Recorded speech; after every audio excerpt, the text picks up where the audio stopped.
ভূমিকম্পের পর এবার আসতে পারে প্রলয়ঙ্করী ঘূর্ণিঝড়, যা সুপার সাইক্লোনেও রূপ নিতে পারে। শুক্রবার বড় ভূমিকম্পে রীতিমতো দুলে ওঠে ঢাকা। 2 দিনে 4 বার ভূমিকম্পের পর সামনে আরেক বিপদ। এর মধ্যেই বঙ্গোপসাগরে সৃষ্টি হয়েছে দুর্যোগের আরেক ঘনঘটা।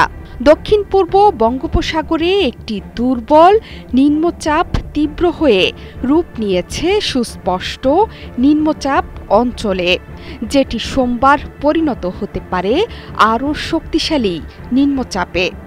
48 ঘণ্টার মধ্যে এই ঘূর্ণিঝড় সৃষ্টির ব্যাপারে সতর্কবার্তা দিচ্ছে আবহাওয়া অফিস।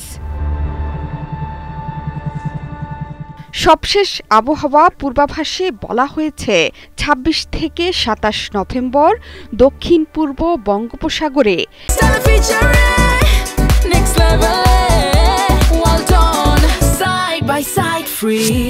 একটি লঘুচাপ সৃষ্টির আশঙ্কা আছে।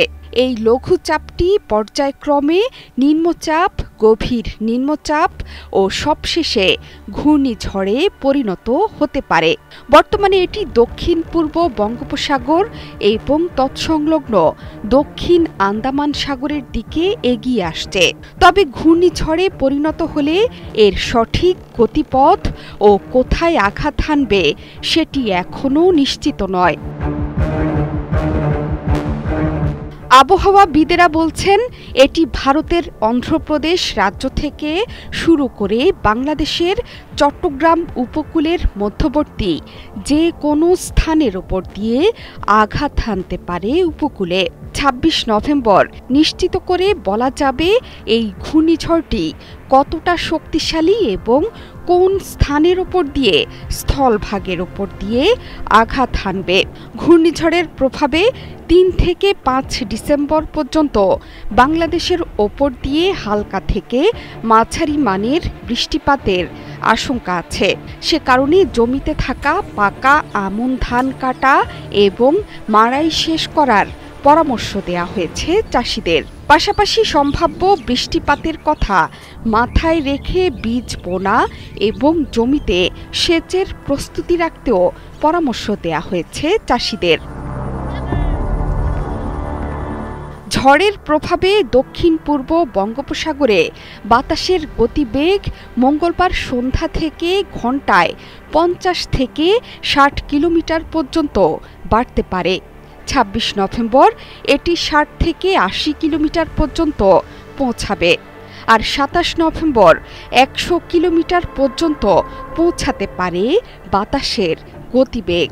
আবহাওয়া পূর্বাভাসে বলা হয়েছে 1 থেকে 5 ডিসেম্বর পর্যন্ত টেকনাফ ও সেন্ট মার্টিন এলাকায় সাগর ভয়ানক উত্তাল থাকতে পারে। এ সময়ে এই অঞ্চলে নৌযান চলাচল এবং ভ্রমণে সতর্ক থাকার পরামর্শ দিয়েছেন আবহাওয়াবিদেরা। শুক্রবার সকালের প্রলয়ঙ্করী ভূমিকম্পের রেশ কাটতে না কাটতেই শনিবার 3 দফা ভূমিকম্পে কেঁপে ওঠে রাজধানীসহ আশপাশের এলাকা। এরপর থেকেই তীব্র আতঙ্কে দিশাহারা অবস্থা নগরবাসীর। এর মাঝে বঙ্গোপসাগরে সৃষ্ট সুপার সাইক্লোন ভয় ধরাচ্ছে উপকূলের বাসিন্দাদের। জোহরা চৌধুরী সেতু, 71।